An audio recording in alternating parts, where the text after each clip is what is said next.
Good evening. My name is Kendria Marshall, and I would like to discuss with you the seedy underbelly of pet stores and how they contribute to back alley breeding. I would like to introduce everyone to Maggie, ID number 268449. She is an Australian Shepherd Mountain Cur mix. She's 24.8 pounds, 4 months old, and was located at Memphis Animal Services. Her euthanasia date was set for July 10th, 2014. Maggie, like many other dogs, was victim to the market of backyard breeders and pet store franchises. Dogs are filling shelters due to poor pet ownership and pet stores supplying the market with a demand that owners are not prepared for. Dogs are man's best friend, and it seems like our desires of designer dogs, such as Pomskis or Golden Doodles, has led us to the beginning of a dark market of puppy mill pet store supply and demand. This has led to an explosion of animals in shelters around the world. Pet stores should be banned from selling dogs that come from puppy mills and breeders, and only be allowed to sell from local rescues and shelters. Pet stores fill their inventory with animals from puppy mills. Pet stores such as Petland allow backyard breeders to become fully fledged puppy mills.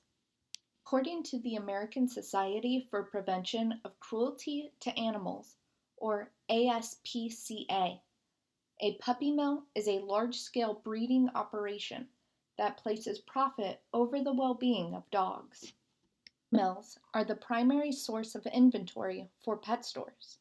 As people buy from pet stores, they are unintentionally contributing to the continuation of puppy mill breeding. As you can see from the map, there is some regulation in regards to the sale of dogs from retail stores. Blue states are statewide bans on retail pet sales. Green are local bans on retail pet stores. Gray shows no ban on retail pet sales. Due to such diverse mapping, it is clear that we need some kind of universal federal law to help in regards to retail animal sales. Someone in California could easily go across to Arizona and buy a pet while still following their own state laws. Puppy mills may seem like any other business, but the truth is that they are the dark underbelly of breeding. Puppies are oftentimes kept in horrible, unethical conditions, which can lead to health issues, poor socialization, and even death. The average puppy is only required by the USDA to have 6 additional inches of headroom. For reference, that is about the length of an adult hand, from wrist to the tip of the middle finger. Puppies often must fight for their food because they are so tightly packed within a kennel. The photo I am showing you is from a puppy mill seizure of Samoyeds. They are packed in cages under freezing conditions with no water. Many of them had never had a bath or access to safe human interaction. Many will die due to zoonotic diseases. Some will resort to cannibalism due to the lack of food available. A surplus of animals, it's obvious that a large portion will become breeders or will find themselves in shelters. The sad reality is that pet stores add to the growing amount of animals in local shelters. Of the 6 to 8 million animals in shelters around the United States, 1.5 million will be euthanized every year. The ASPCA states that on average, 35% of those dogs come directly from pet stores and breeders. Another chunk of them come from owners who find themselves unable or unwilling to care for their newfound pet. Some come from the cycle of breeding. And what I mean by that is someone will spend upwards to $1,200 for a pet store animal and then discover that that animal could make them money. So they breed their dog only to find that they can't get rid of the puppies, and then they are sold at low costs or sent directly to shelters. Some will even be used as bait dogs in fighting rings. Pet stores have unethical business practices that show they are only out for the money. The average pet store puppy, from Petland specifically, costs over $2,400 and can extend up to $10,000. In order to get more people into their store and to consider their merchandise, pet stores do not post the prices of the dogs until after an initial meet and greet with the animal. They wait until you have fallen in love with your future friend. They prey on people who want specific breeds for their own personal reasons, such as low dander, allergy-friendly dogs, or dogs known to do well with kids. In order to take the sting from the initial cost, pet stores add on freebies.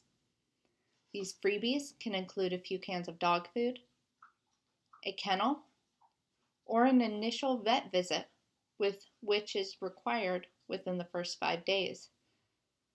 Some pet stores even offer a warranty for the puppy if it has any problems and you wish to return it. What they don't mention is that puppy oftentimes gets euthanized or sent back to the mill to continue breeding.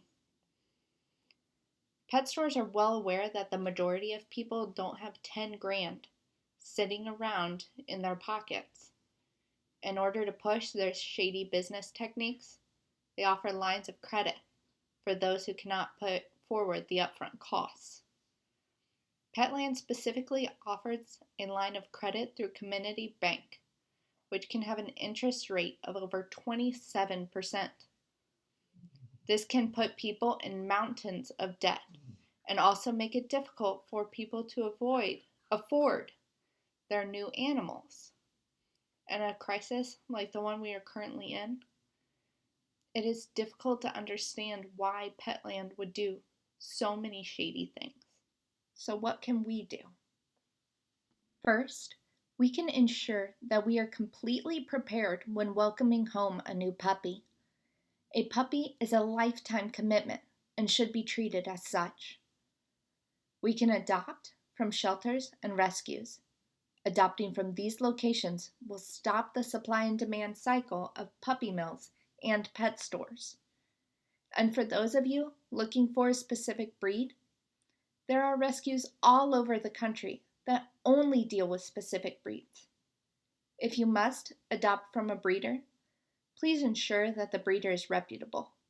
Reputable breeders will allow you to see their facility, show you a full medical panel on the puppy and parents, as well as be registered with the American Kennel Club, or AKC. Next time you consider adding a new member to your family, look into your local rescue or shelter instead of a puppy mill or pet store. That way you can help end the cycle of pet store puppy mill breeding. You might just find the best friend you've ever known. Like I did with Maggie. Okay, maybe 2 friends.